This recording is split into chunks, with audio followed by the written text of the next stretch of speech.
Vous saviez que forcément, on allait être amené à en reparler.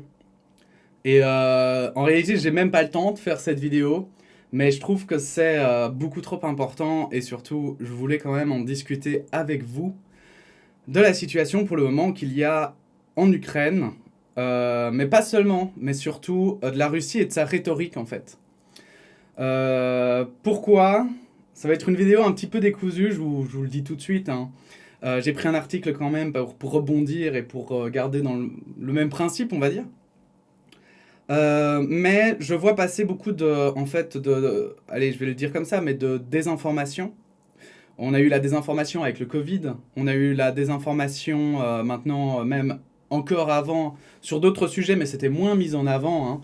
Et aujourd'hui, on a de la désinformation avec la Russie. Sauf que déjà que le Covid était une pandémie mondiale et que c'était déjà dangereux en fait, de voir que parfois on pouvait lire des choses complètement aberrantes mais crues par certains. Et aujourd'hui, on parle quand même d'une menace nucléaire, on parle quand même de justifier parfois l'injustifiable en fait, donc de crime, hein. C'est pas un virus qui tue, je veux dire un virus, on n'a pas de pouvoir dessus, c'est pas un être humain, on peut pas dialoguer avec un virus, alors que là, ici, on parle quand même d'êtres humains qui s'entretuent et surtout qui vont peut-être aller plus loin un jour. Et donc voilà, c'est un peu dans cette optique-là que je voulais discuter avec vous. On va un peu lire cet article et discuter finalement surtout de la Russie, de l'OTAN, des États-Unis et finalement de tout ce que implique pour le moment le conflit en Ukraine. Et je vais aussi essayer de vous remémorer un petit peu pour ceux qui... Parce que je pense qu'aujourd'hui on a beaucoup oublié tout ce qui s'est passé en fait avant ce conflit, avant que ce soit une guerre. On a un petit peu oublié hein, ce qui s'est passé et à quel point quand même on essaye de nous embobiner, tout simplement, je pense, hein, et qu'on nous prend un petit peu pour des crétins finis. Disons les choses telles qu'elles sont. Bref, on va lire l'article et puis après, ensuite, ça prendra 2 minutes et puis ensuite on discutera tous ensemble. Donc, Stoltenberg, l'OTAN a la responsabilité d'éviter une guerre ouverte avec la Russie. Donc Stoltenberg, je crois que c'est, ils le disent plus loin, mais c'est quelqu'un, un haut responsable de l'OTAN. L'OTAN a la responsabilité d'empêcher que le conflit entre la Russie et l'Ukraine devienne une guerre ouverte entre la Russie et l'OTAN, a déclaré vendredi son secrétaire général Jens Stoltenberg.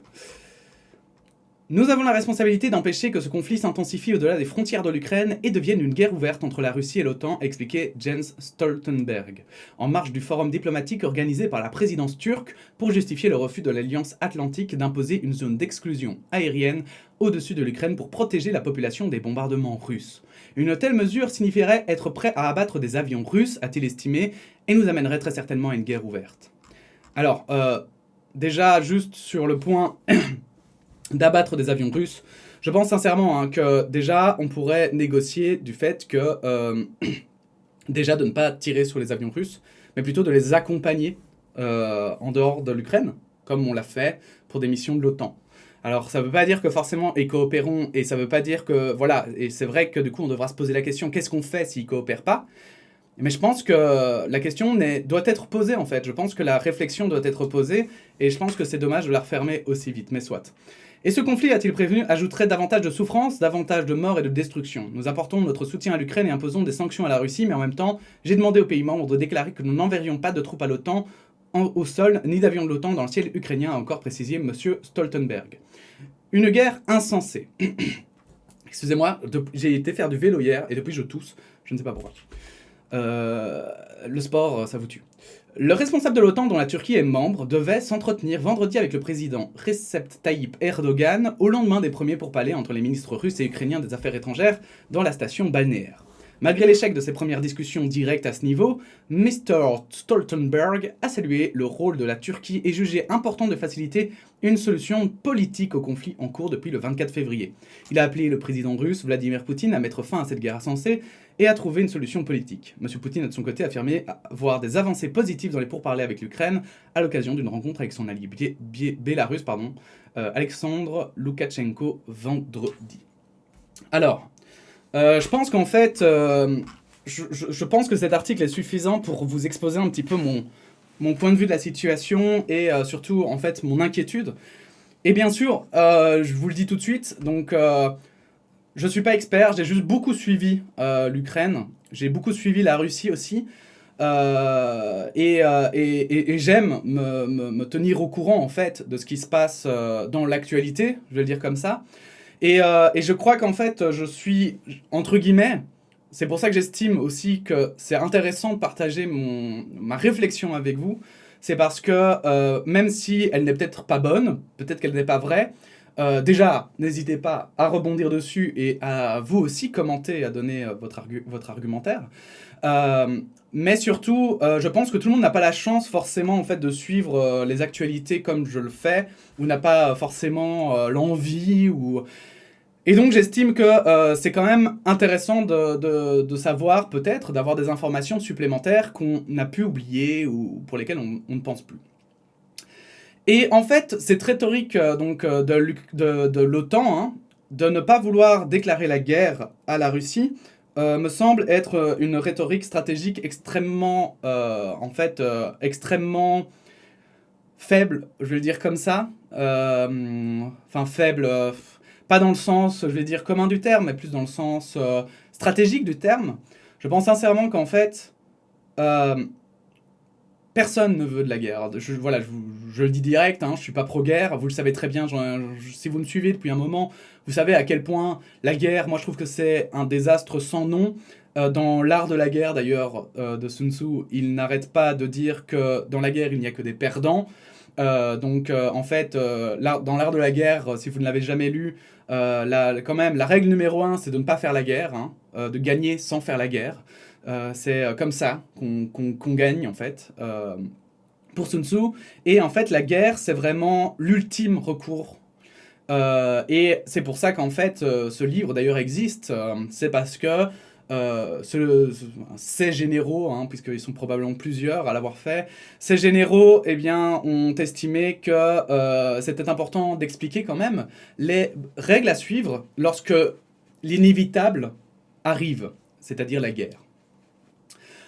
Et pour ne pas le faire n'importe comment, et pour que même si la guerre, il n'y a que des perdants, eh bien que tu ne te retrouves pas au fond du trou après la guerre, et que tu aies pu peut-être préserver quand même certaines choses. Et c'est d'ailleurs aussi l'optique de nos lois aujourd'hui concernant la guerre, hein, c'est d'empêcher finalement par exemple les crimes de guerre et autres joyeusetés. Mais voilà, je trouve en fait cette position de l'OTAN extrêmement délicate en fait, extrêmement malheureuse, parce que pour moi, cette guerre, c'est aussi une guerre de communication. Et le fait de dire à la Russie, faites ce que vous voulez, de toute façon on n'interviendra pas, le fait d'envoyer un pays aussi démocratique et aussi quand même voisin de l'Union européenne, envoyer comme ça un signal à un pays pareil de bah écoutez, la Russie elle a décidé de vous attaquer donc bah tant pis pour vous. Je pense que c'est une erreur stratégique parce que bah Poutine il a ce qu'il veut. Poutine là il a une image de l'OTAN et des États-Unis d'Amérique qui à part faire des sanctions n'ose pas se bouger. Voilà, Poutine, faut savoir que il a quand même justement, c'était un peu, il a été surpris au début quand il a vu que l'Union européenne et l'Amérique, les États-Unis pardon d'Amérique étaient soudés en fait, l'OTAN, parce que dans sa tête à lui, hein, il allait attaquer l'Ukraine et personne n'allait bouger un seul doigt.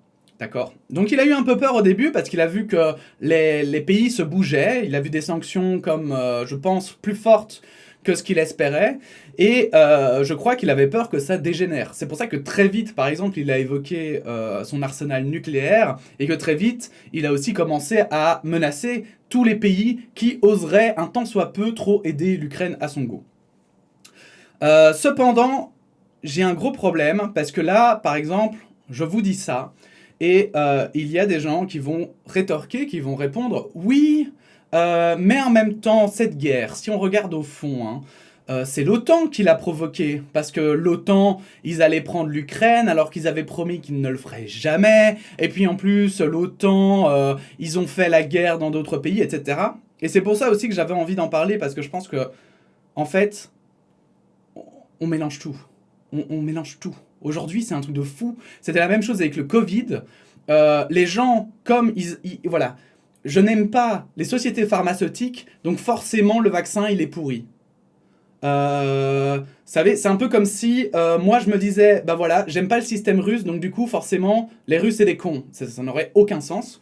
Et en fait il y a un peu cette rhétorique-là avec l'OTAN et l'Union Européenne, où des gens qui trouvent que effectivement, ce qui sont des réalités, hein, l'Amérique, les États-Unis d'Amérique ont déjà abusé par le passé et ont déjà envahi des pays comme l'Afghanistan, par exemple, pour des raisons totalement aberrantes et ils avaient construit des mensonges pour intervenir. La France en Libye, par exemple, aussi. Enfin bon, bref, la Belgique aussi. Hein.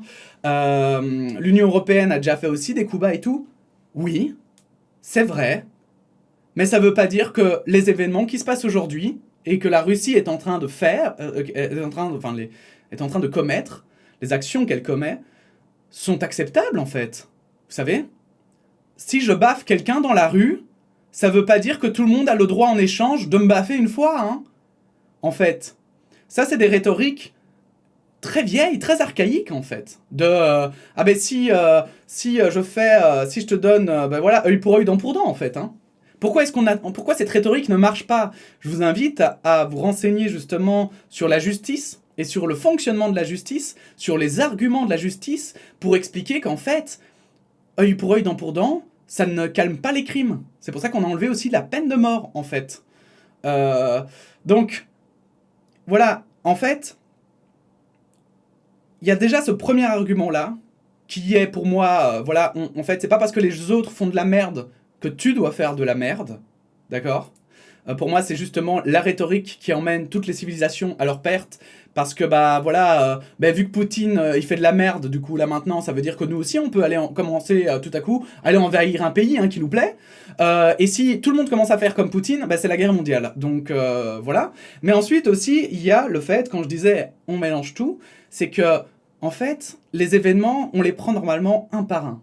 On les explique via, effectivement, on va dire une vision plutôt macroscopique de la chose, mais en fait, on doit aussi les regarder de manière microscopique. Et là, aujourd'hui, ce qui se passe, on ne peut pas le voir de manière macroscopique, notamment parce que, en fait, c'est l'histoire qui racontera, qui nous expliquera les erreurs et les bonnes décisions que nous avons faites. Cependant, je pense que nous, aujourd'hui, on doit le voir d'une vision microscopique. Et dans cette vision microscopique, finalement, la Russie attaque l'Ukraine. La Russie attaque avec une armée gigantesque l'Ukraine pour des arguments qui sont complètement pétés du cul. Voilà. Et en fait, si aujourd'hui on est capable d'accepter ça, c'est très grave. C'est extrêmement grave. Parce que c'est donner raison, en fait, aux dictateurs. C'est donner raison à tous les gens, en plus, je veux dire, que l'on déteste par-dessus tout. C'est-à-dire tous ces politiciens qui estiment, justement, que ce genre de rhétorique peut marcher, qu'en fait, une espèce de rhétorique machiavélique, hein, qui dit que finalement, c'est finalement le but final qui importe et pas le chemin qu'on parcourt, qui est une rhétorique complètement débile aussi. Et en fait... j'avoue que c'est pour ça vraiment que je fais cette vidéo, mais je ne comprends pas que des gens puissent être pro-russes, en fait. Je comprends pas les arguments, je ne comprends pas ces arguments, je ne comprends pas qu'on les trouve logiques et sensés, vraiment. Pour en prendre quelques-uns, je vais quand même en répondre à quelques-uns, mais par exemple le fait qu'il y ait des néo-nazis dans l'armée ukrainienne. Oui, bravo, comme dans l'armée russe, il y a aussi des néo-nazis, bravo.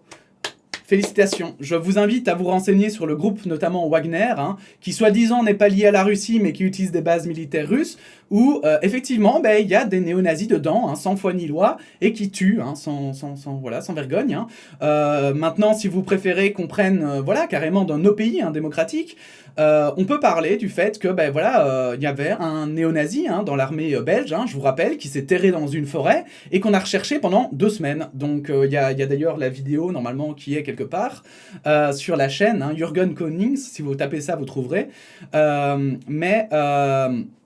Mais effectivement, donc des néo-nazis, il y en a dans l'armée, c'est un fait. Comme il y en a aussi dans la population, hein, je veux dire l'extrême droite, je veux dire, si vous êtes français, regardez votre pays aussi, hein, si nous on est belge, on regarde aussi notre pays. En Belgique, on a le Vlaamse Blok, Le Vlaams Belang, pardon, excusez-moi, le Vlaams Blok c'était son ancien nom, mais il y a très longtemps.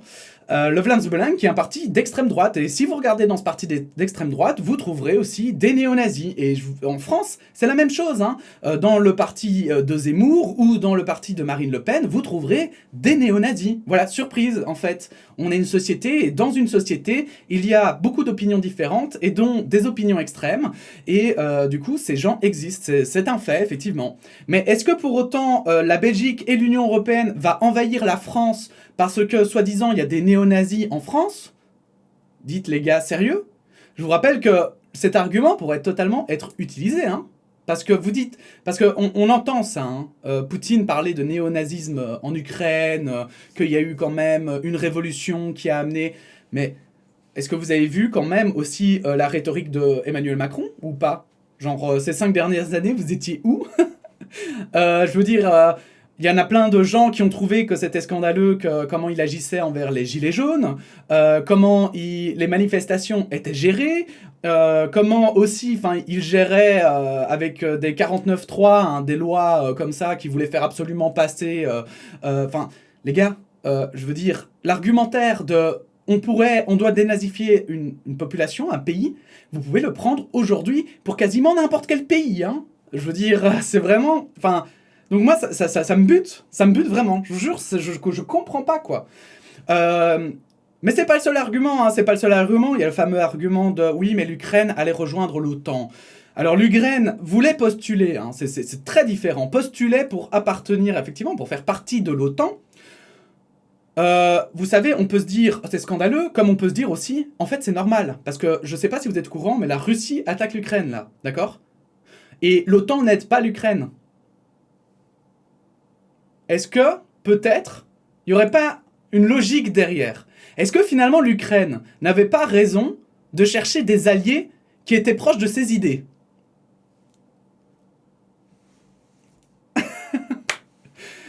Et en fait, même en dehors de tout ça, oui, c'est vrai que l'Ukraine devait rester neutre, et d'ailleurs elle l'était. Et oui, c'est vrai que l'OTAN avait signé un papier en 1951, comme quoi, je sais plus la date exacte, mais comme quoi il n'allait jamais dépasser les villes de Berlin, etc., etc. Ok. Mais déjà, avec cet argumentaire, on peut faire dire tout et n'importe quoi, dont par exemple la Russie, en 1999, avait promis de garder l'intégrité territoriale de l'Ukraine. Elle ne l'a pas tenue. Bon, bah écoutez, visiblement, il y a parfois des moments où on n'est pas obligé de suivre les traités, c'est bizarre. Et surtout, ensuite, l'autre argument que je trouve qui est hyper pertinent, c'est qu'en fait, l'OTAN, c'est une candidature, hein. Genre, on n'a pas mis un flingue sur la tête de Zelensky pour qu'il dise « Viens dans l'OTAN ».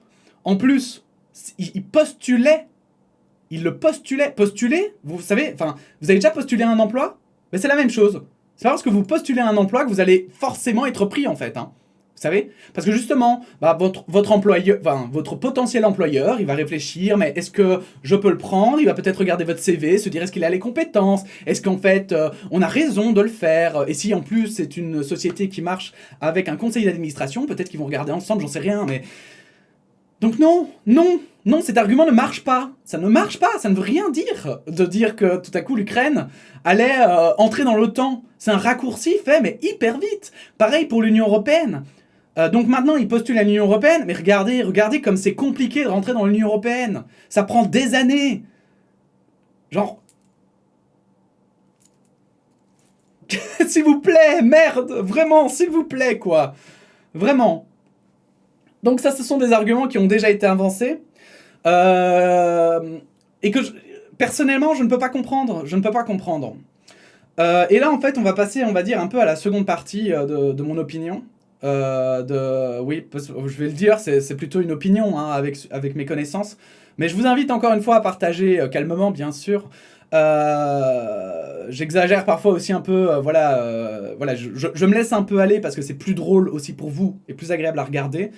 Mais l'idée, c'est pas d'imposer mes idées, bien sûr, donc n'hésitez pas à argumenter et à... Voilà, si vous avez des arguments convaincants et clairs, enfin, même pas forcément convaincants, mais clairs, eh bien, n'hésitez pas à les partager, c'est avec plaisir que je les lirai, et peut-être, voilà, j'ai déjà changé d'avis, y a pas de problème, pas ça. Au contraire, si je peux comprendre, ça m'aide. Mais donc là, on va partir sur justement une partie qui est beaucoup plus, je vais dire, subjective. Et on va dire à prendre avec beaucoup plus de pincettes et qui est beaucoup plus discutable parce que autant la première où en fait la Russie agresse l'Ukraine, pour moi en fait c'est logique, c'est plié. Et je ne comprends pas qu'on puisse défendre les agissements de la Russie alors que clairement ils mettent en danger le monde entier. Parce que je ne sais pas si vous vous rendez compte quand même qu'ils mettent en danger le monde entier et qu'il y avait 15 000 façons différentes en fait d'agir pour Poutine. Je veux dire la diplomatie par exemple. Par exemple, voilà, enfin genre, je sais pas si vous vous rendez compte, mais dans les 6 derniers mois, il s'est préparé avec son armée, quand même. Il a amassé des troupes à la frontière avec l'Ukraine. Et il n'était pas question de l'OTAN, hein. C'était un exercice. Hein. Bon, bref. Bref, oh, je vous jure, je comprends pas que je dois faire, en fait, je comprends pas que je dois faire cette vidéo. Ça me rend vraiment triste. Ça m'inquiète encore plus, en fait, de devoir faire cette vidéo, parce que parfois j'ai l'impression qu'on n'est plus dans du débat. Déjà, je vais me faire probablement arroser par une partie des gens qui sont pro-russes avec cette vidéo. Et en plus, j'ai vraiment l'impression que parfois, on n'est plus dans une logique rationnelle, mais émotionnelle, tout le temps, constante. Et qu'en fait, on ne réfléchit plus aux arguments pour leur fond, mais simplement pour ce qu'on...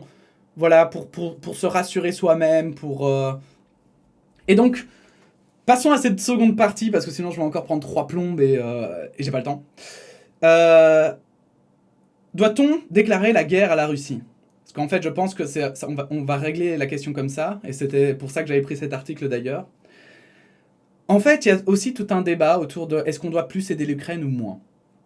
Soyons clairs, il n'y a pas de réponse à ça claire et précise. Si on avait une, on la prendrait, tout le monde la prendrait, et puis voilà, et puis c'est tout. Donc c'est pour ça que je dis aussi que cette partie est plus subjective. C'est parce qu'il n'y a pas de oui ou de non en fait. Hein. Il y en a qui pensent que oui, il y en a qui pensent que non. Et après, chacun se défend avec ses arguments. Et en fait, l'avenir nous dira finalement ce qu'il aurait fallu faire. Si ça se passe mal ou si ça se passe bien d'ailleurs. Hein. Mais je voulais quand même partager mon avis parce que je trouve que dans la rhétorique et dans la logique là pour le moment de l'OTAN, c'est assez dangereux. Parce qu'en fait, comme vous le savez, moi j'ai fait un petit tour, pas énorme, hein, mais un petit tour quand même en histoire. Et moi ce qui me passionnait, c'était l'histoire contemporaine et l'histoire des temps modernes. Et en l'occurrence, moi il y a quelque chose qui m'a toujours frappé, c'est le fait, effectivement, cet exemple avec la Pologne. On le ressort à chaque fois et ça doit vous saouler. Mais en fait, moi j'ai envie d'aller plus loin parce que j'ai lu d'autres comparaisons qui me semblaient beaucoup plus pertinentes. Où il y en a qui comparaient, au lieu de comparer la Pologne, il y en a qui comparaient ça avec, à l'époque, le Royaume-Uni, hein, qui se battait contre les nazis, hein, contre Hitler, et les Américains qui n'étaient pas encore en guerre, hein, donc ça devait être entre 40 et 43, si je dis pas de conneries, hein, je pense. Les Américains qui n'étaient pas encore en guerre, et qui donnaient des armes aux Britanniques pour les aider à lutter contre Hitler.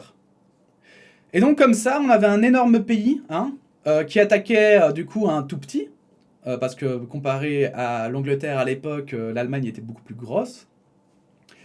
Et en fait, les Américains, ouais, ils avaient pas envie de la guerre, quoi, ils avaient la flemme, et donc du coup, ils s'impliquaient pas, mais ils s'impliquaient quand même un petit peu, parce que bon, quand même, c'est une guerre qui était généralisée en Europe, et toute l'Europe était conquise. Et à l'époque, en fait, l'Amérique avait été beaucoup critiquée par les Anglais à juste titre quand même, puisque du coup, en fait, les Américains, ils se rendaient pas compte, mais si les Américains n'étaient pas intervenus avec le bombardement de Pearl Harbor, en fait, qui sait si voilà, Hitler n'aurait pas réussi à aller plus loin, à développer notamment la bombe nucléaire, et qu'on se serait pas retrouvé dans un monde complètement différent de celui d'aujourd'hui. L'Amérique, c'est quand même... Allez, elle a quand même intervenu de manière assez tardive. Et en plus, un peu dos au mur. Genre, c'était ce moment-là ou jamais, littéralement. Et donc, en fait, je pense que là où je trouve que c'est intéressant, en fait, c'est que là, l'Ukraine... Il y en a beaucoup qui pensent que c'est Poutine, tout à coup, qui pète un câble et qui décide d'aller envahir l'Ukraine. Mais Poutine, il n'en est pas du tout à sa première provocation. On a eu avant ça la Syrie, par exemple. On a eu avant ça aussi d'autres pays que je n'ai plus en tête comme ça, mais effectivement, ils ont déjà provoqué. Ils ont essayé d'influencer les démocraties occidentales, n'oubliez pas. On a vu notamment avec l'affaire Benalla que Macron a peut-être eu des contacts avec des personnes russes. Peut-être, certes, peut-être.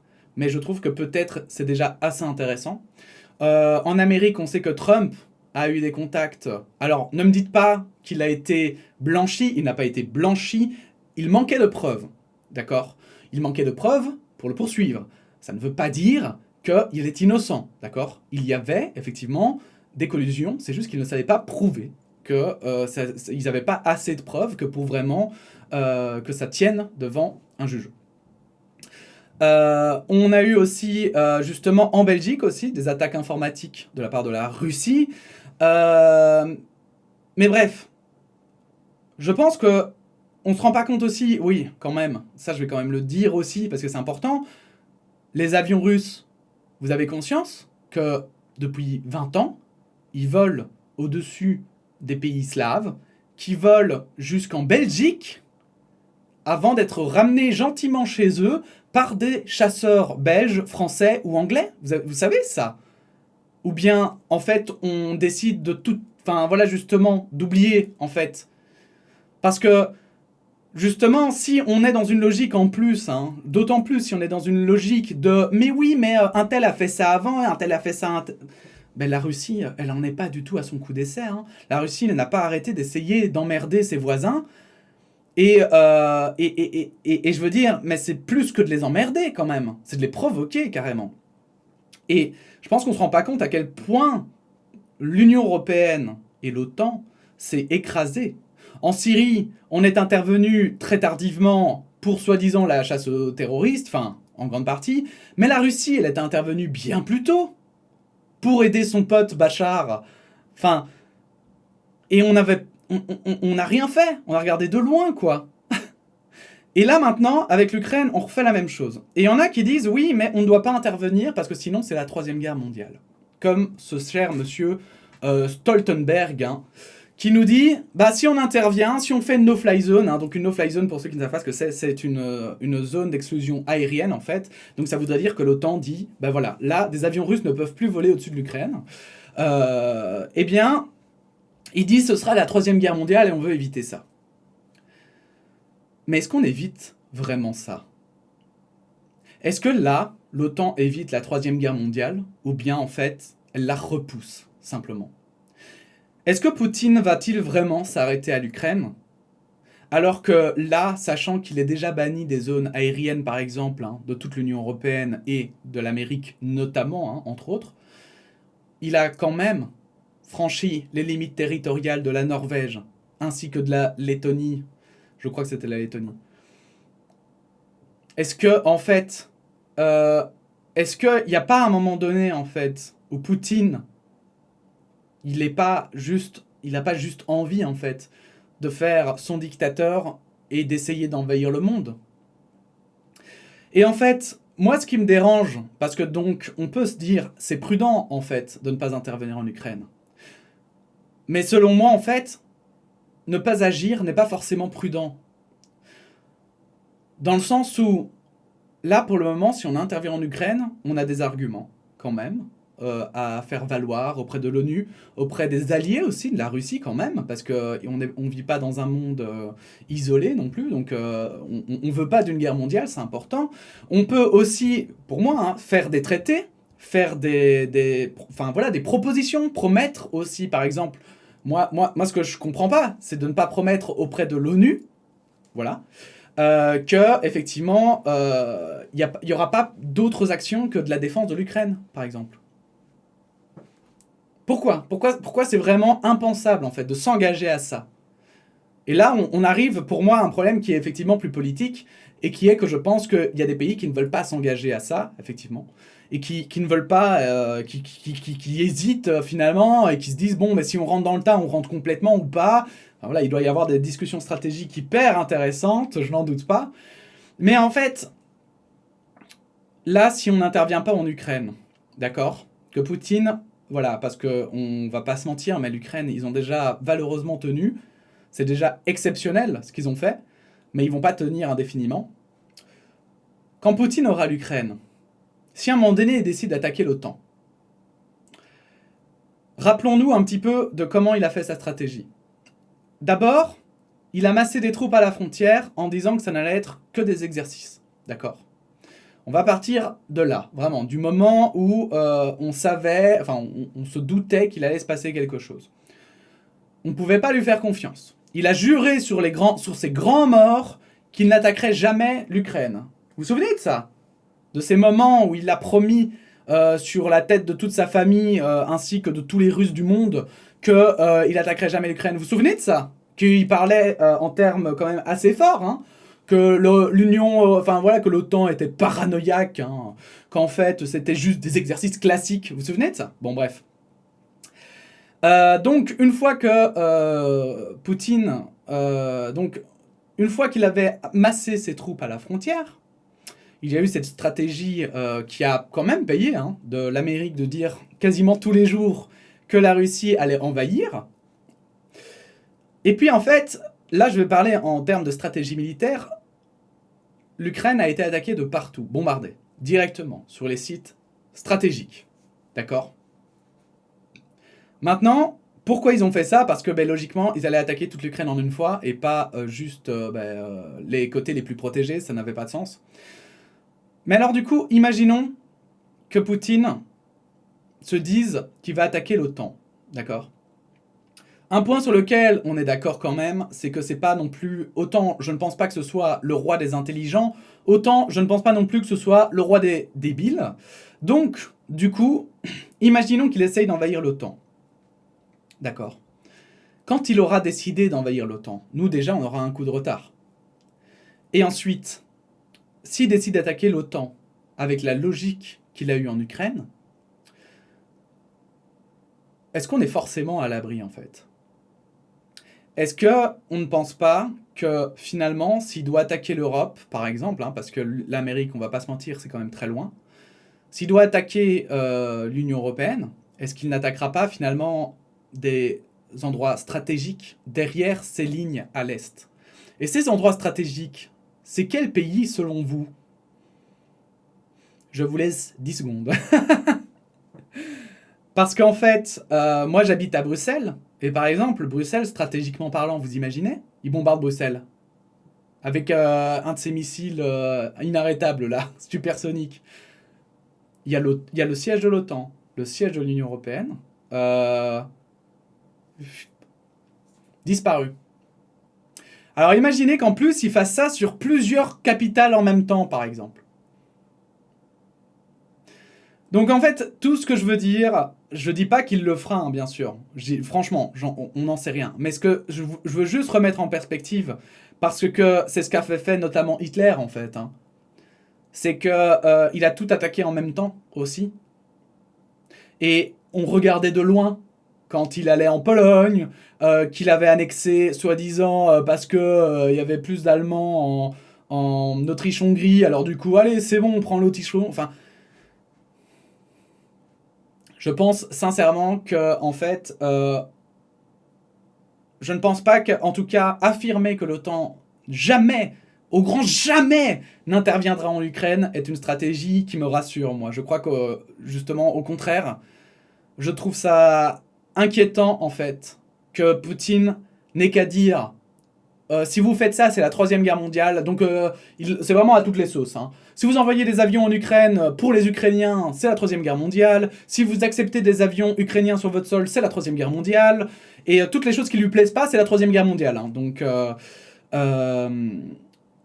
moi, voilà, je trouve que l'OTAN joue un rôle, enfin, joue un jeu extrêmement dangereux, qui joue avec finalement Poutine, en faisant comme si Poutine était quelqu'un de raisonnable, quelqu'un qui pouvait s'arrêter hein, finalement dans ses ambitions de reconquérir l'URSS.